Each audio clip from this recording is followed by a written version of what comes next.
Hello बच्चों, आज हम आपके लिए टॉपिक लेकर आए हैं गॉस थ्योरम और उसका प्रूफ। जी हाँ, ये जो टॉपिक है वो इलेक्ट्रोस्टैटिक्स का है और क्लास 12th का है। चाहे सीबीएसई पैटर्न पर या एमपी बोर्ड पैटर्न पर पेपर तैयार हो, दोनों ही पैटर्न में ये क्वेश्चन हमेशा इम्पॉर्टेंट ही रहा है। तो चलिए हम इसे स्टार्ट करते हैं। सबसे पहले तो हम गॉस थ्योरम को डिस्कस करेंगे। गॉस थ्योरम की statement, according to Gauss theorem अगर हम समझना चाहें तो ये है कि surface integral of electric intensity over any closed surface, जिसको कि हम गॉसियन सरफेस भी कहते हैं, फ्री स्पेस में किसके इक्वल होती है, तो that is equal to 1 epsilon not times the net charge enclosed within the surface. इसके लिए सबसे पहले तो एक चार्ज बॉडी चाहिए। तो ये हमने एक चार्ज स्फीयर लिया है। सपोज ये चार्ज स्फीयर है और पर चार्ज है प्लस क्यू। तो ऑब्वियसली इससे सारे जो फ्लक्स हैं, इलेक्ट्रिक फ्लक्स, वो आउटसाइड ही होंगे। तो ये इलेक्ट्रिक फ्लक्स आउटसाइड जा रहे हैं कुछ इस तरह से। तो इस चार्ज बॉडी के आसपास अगर हम सेंटर पॉइंट से एक पर्टिकुलर डिस्टेंस का सर्कल बनाना चाहें, तो वो जो सर्कल होगा वहाँ पर सभी पॉइंट्स पर एक तो डिस्टेंस सेम रहेगा, तो इलेक्ट्रिक फील्ड इंटेंसिटी भी सभी पर कैसी रहेगी, सेम रहेगी। तो ये है स्फीयर, चार्ज स्फीयर जिसपे प्लस क्यू चार्ज है। यहाँ सेंटर पॉइंट से इसका डिस्टेंस हम ले लेते हैं और इससे सेंटर पॉइंट ओ से आर डिस्टेंस पर हमने गाउसियन सरफेस लिया है। तो बच्चों, यहाँ गाउसियन सरफेस पर एक छोटा सा एलिमेंट कंसीडर किया जाएगा जिसको कि हम एरिया एलिमेंट बोलते हैं। ये हमने लिया है ds। अब एरिया जो है वो भी एक वेक्टर क्वांटिटी होगा, तो इसका जो डायरेक्शन होगा that is perpendicular to ds, मतलब जहाँ पे भी एरिया डिफाइन किया जाता है उसके परपेंडिकुलर। तो ये एन कैप एरिया को रिप्रेजेंट कर रहा है और इलेक्ट्रिक फील्ड इंटेंसिटी जिसको कि हम कैपिटल ई से शो करते हैं इलेक्ट्रिक फील्ड को, वो हमेशा कैसा रहता है, पॉजिटिव के लिए आउटसाइड ही रहता है। तो ये कुछ आउटसाइड रहेगा तो इलेक्ट्रिक फील्ड भी इसी डायरेक्शन में जाएगा। तो यहाँ पे ई और ds इन दोनों का डायरेक्शन आप देख रहे हैं सेम हो गया है। तो जैसा गॉस थ्योरम को अगर मैं मैथमेटिकली लिखना चाहूँ तो इसके अकॉर्डिंगली क्लोज्ड सरफेस, यानी कि ये सरफेस जिसको कि मैंने गाउसियन सरफेस कहा है, फिर जो यहाँ पर गॉस थ्योरम के अकॉर्डिंग नेट फ्लक्स है ना, अगर हम कैलकुलेट करना चाहें तो ये जो electric field intensity over any closed surface, उसका सरफेस इंटीग्रल बोला गया है, सरफेस इंटीग्रल। तो ऐसा लिखा जाएगा इसको, surface integral of E dot ds, मतलब क्लोज बाउंड्री पर surface integral, that is equals to 1 epsilon not times of q। And by definition ये जो surface integral of E dot ds है वो एक्चुअली में टोटल फ्लक्स है phi. तो phi net flux, flux जो है electric flux, net flux phi, वो होगा q अपॉन एप्सिलॉन नॉट। तो हमें इसी को प्रूव करना है। इसको प्रूव करने के लिए ही हमने ये डायग्राम कंसीडर किया है। तो जैसा कि आप देख रहे हैं यहाँ पर ये r डिस्टेंस, यहाँ पे हम किसी पॉइंट पर ये छोटा सा एलिमेंट ds कंसीडर कर रहे हैं। तो इस ds एलिमेंट से कितनी फ्लक्स लिंक्ड होंगी, तो suppose flux linked with a small area ds, ये इसको हम d फाई से डिनोट करेंगे। तो d फाई हमारा कितना हो जाएगा, तो जैसा कि हम आपको बता चुके हैं कि e डॉट ds, इससे हम इसको कैलकुलेट करेंगे।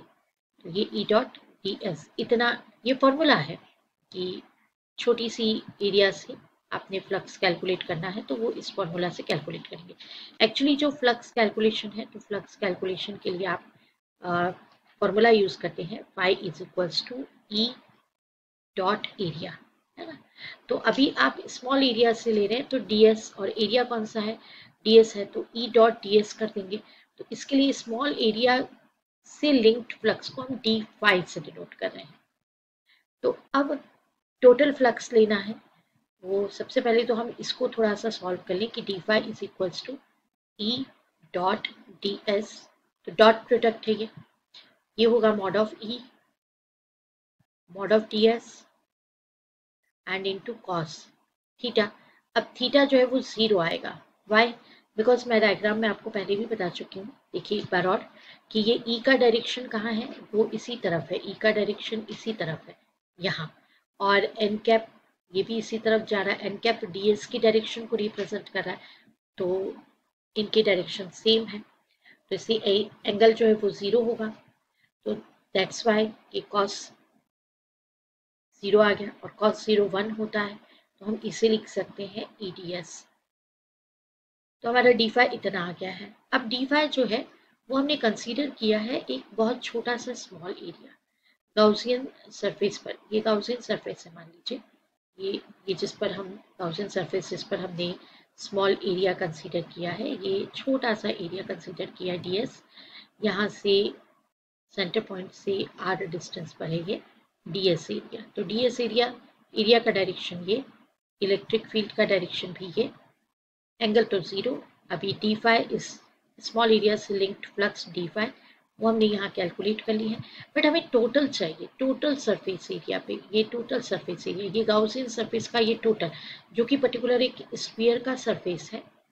तो टोटल फ्लक्स कैसे कैलकुलेट की जाएगी, तो आइए देख लेते हैं। Total flux is equals to, हमें इंटीग्रेशन करना होगा, तो दैट इज कि जो फाई है वो हमें तब मिलेगा जब हम इंटीग्रेट कर देंगे डी फाई को, यानी कि हम इंटीग्रेट कर देंगे ओवरऑल क्लोज्ड बाउंड्री के अबाउट इसको।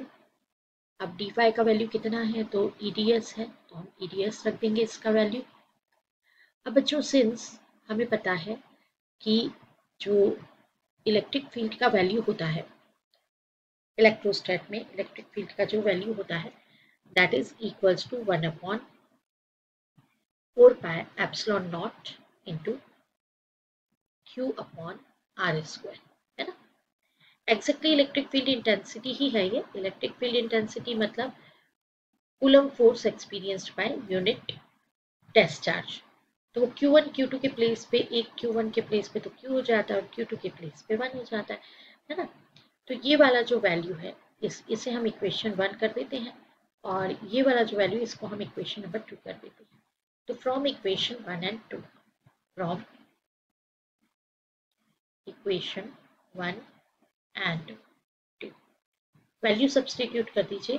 Phi is equals to close boundary के अबाउट इंटीग्रेशन, ई का वैल्यू पुट कर दीजिए 1/4 pi epsilon not into Q upon R square and into यहाँ पर है DS। अब देखिए बच्चों, जो कांस्टेंट क्वांटिटीज होती हैं वो हमेशा इंटीग्रेशन हो, डिफरेंशिएशन हो, उन सभी से फ्री होती हैं। तो हमको इसको बाहर ले लेना है इंटीग्रेशन से, that is 1/4 pi epsilon not फिर Q अपॉन R स्क्वायर, और ये क्लोज बाउंड्री के अबाउट इंटीग्रेशन होगा DS का। हम एक बार और आपको बताएं कि हमने ये गाउसियन स्फीयर लिया है। गाउसियन स्फीयर मतलब गाउसियन सरफेस, जो कि R रेडियस का एक स्फीयर है। तो इसके अबाउट ये छोटे छोटे से जो एरिया है DS ऐसे एरियाज, इन सब को हम जब काउंट करेंगे तभी तो बनेगा ना इंटीग्रेशन, तभी तो हमें मिलेगा ना कि इंटीग्रेशन कितना है, सरफेस एरिया कितना है। तो कुल मिलाकर के हम जितने भी पॉसिबल DS एरियाज हैं उन सभी का हम क्या ले रहे हैं, सम ले रहे हैं, जो हमें देगा इसका सरफेस एरिया। तो इसलिए ये जो क्लोज बाउंड्री के अबाउट इंटीग्रेशन DS होता है, ये होता है 4 पाई R स्क्वायर। दैट इज, कुल मिला के बात ये है कि ये है सरफेस एरिया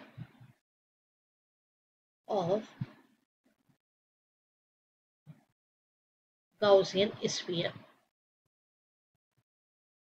जिसका कि रेडियस क्या है, ऑफ रेडियस स्मॉल r। तो बच्चों ये तो हमारा समझ लीजिए एक रफ वर्क जैसा हुआ। हम यहाँ पर लिख देंगे डायरेक्टली, ये तो आपको समझाने के लिए था ये वाला पार्ट। हम यहाँ पे लिख देंगे कि सिंस क्लोज बाउंड्री के about integration ds that is equals to 4 pi r square that is equals to surface area of Gaussian sphere of radius r. So therefore हमें इक्वेशन नंबर ये हम 3 कर देते हैं। तो therefore from इक्वेशन नंबर 3 हम लिख सकते हैं कि हमारा जो y है वो होगा q upon 4 pi epsilon not r square और क्लोज बाउंड्री अबाउट ds ये आएगा 4 पाई r स्क्वायर। तो 4 पाई टू 4 पाई कैंसिल और ये r square to r square cancel. तो ऑब्वियसली y किसके बराबर आ गया है q अपॉन एप्सिलॉन नॉट के, और यही आपको प्रूव करना था। तो आप लिख सकते हैं कि hence proved, Gauss theorem is hence proved because y जो होता है, सिंस हम y को क्या लिख सकते हैं इंटीग्रल e डॉट ds लिख सकते हैं। तो देयरफॉर आप यहाँ लिखिए कि ये इंटीग्रल e डॉट ds ये किसके बराबर आया है 1 upon epsilon not times of q के बराबर आया है। यही गॉस थ्योरम है, इसी को कहा जाता है गॉस थ्योरम। तो आप इस रूप में कर दीजिए, इस फॉर्म में कर दीजिए, दोनों ही फॉर्म करेक्ट हैं, राइट। तो आपने वीडियो को देखा, थैंक यू फॉर वॉचिंग, मिलते हैं अगले वीडियो में।